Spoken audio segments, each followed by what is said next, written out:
Ziua cea mare a sosit pentru noi. Astăzi facem inaugurarea cortului Lumier.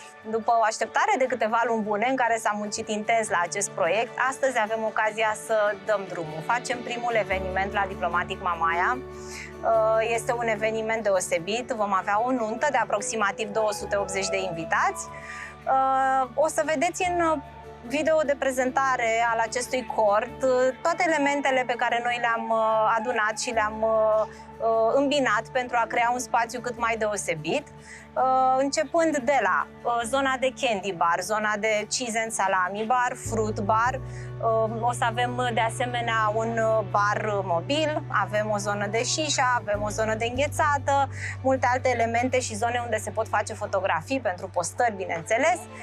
Și să nu uităm zona cea mai importantă, interiorul cortului. Vorbim de un cort integral transparent, un cort în care puteți să personalizați cu orice detaliu vă doriți decorul, chiar și pe lateralele cortului se pot veni cu tot felul de elemente. Noi o să vă susținem, vă putem pune în contact cu orice furnizor, de orice fel aveți nevoie pentru a completa acest eveniment.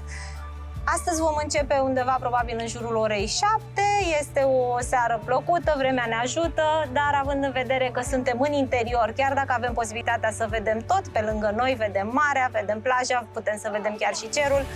Dacă vreți să încercați serviciile noastre și să aflați mai multe despre acest cort, apelați-ne, puteți să ne sunați la numărul de telefon, ne găsiți și pe site-ul Diplomatic Mamaia, sau chiar, de ce nu, cel mai bine ar fi să veniți în locație și să ne întâlnim, să ne cunoaștem pentru a putea detalia mai bine ce se poate face pentru un eveniment unic.